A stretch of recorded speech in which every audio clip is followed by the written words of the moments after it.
முடிஞ்சா தொட்டுப்பாரு. ஹார்முஸில் அமெரிக்க போர் கப்பல்களை அசால்ட்டாக கடந்த ரஷ்ய சொகுசு கப்பல். அமெரிக்கா மற்றும் ஈரான் இடையே பதற்றம் தொடரும் சூழலில் ஹார்முஸ் ஜலசந்தியை அமெரிக்கா முடக்கியுள்ளது. எந்த ஒரு கப்பலையும் விடமாட்டோம் என இரு நாடுகளும் மாறி மாறி மிரட்டி வருகிறது. இந்த சூழலில் ரஷ்ய கோடீஸ்வரருக்கு சொந்தமான பிரம்மாண்ட சொகுசு கப்பல் கட்டுப்பாடுகள் நிறைந்த ஹார்முஸ் ஜலசந்தியை கடந்திருப்பது சர்வதேச கவனத்தை ஈர்த்துள்ளது.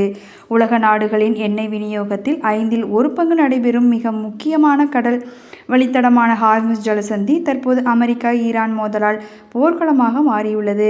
கடந்த பிப்ரவரி 28 போர் தொடங்கியதிலிருந்து இந்த வழித்தடத்தில் கப்பல் போக்குவரத்தை ஈரான் கடுமையாக கட்டுப்படுத்தியுள்ளது.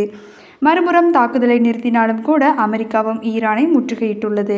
அதாவது எந்த ஒரு கப்பலும் ஹார்முஸை கடந்து ஈரானுக்கு செல்ல விடமாட்டோம் என சொல்லி அமெரிக்க போர்க்கப்பல்கள் அங்கு நிலைநிறுத்தப்பட்டுள்ளன. இதனால் ஒட்டுமொத்த ஹார்முஸும் பதற்றமாகவே உள்ளது. இதனால் பொதுவாக ஒரு நாளைக்கு 125 முதல் 140 கப்பல்கள் வரை கடந்து செல்லும் இந்த இடத்தில் இப்போது விரல் விட்டு எண்ணக்கூடிய அளவிலேயே வணிக கப்பல்கள் அனுமதிக்கப்படுகின்றன.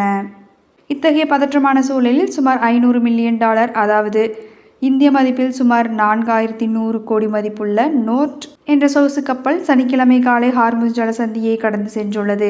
இவ்வளவு கட்டுப்பாடுகள் இருந்த போதிலும் அனைத்தையும் கண்டுகொள்ளாமல் இந்த கப்பல் வந்துள்ளது. துபாயிலிருந்து வெள்ளிக்கிழமை புறப்பட்ட இந்த கப்பல் சனிக்கிழமை காலை ஜலசந்தியை கடந்து ஞாயிற்றுக்கிழமை அதிகாலை ஓமனின் மஸ்கட் நகரை சென்றடைந்துள்ளன. ஈரானின் கடுமையான கட்டுப்பாடுகளையும் மீறி இந்த உல்லாச கப்பலுக்கு எப்படி அனுமதி கிடைத்தது என்பது இப்போது விவாத பொருளாகியுள்ளது. ஈரான் மற்றும் ரஷ்யா ஆகிய இரு நாடுகளும் நீண்டகால நட்பு நாடுகளாக உள்ளன. குறிப்பாக 2025 இரு நாடுகளுக்கும் இடையே கையெழுத்தான பாதுகாப்பு மற்றும் உளவுத்துறை ஒத்துழைப்பு ஒப்பந்தத்திற்கு பிறகு இந்த உறவு மேலும் வலுவடைந்துள்ளது.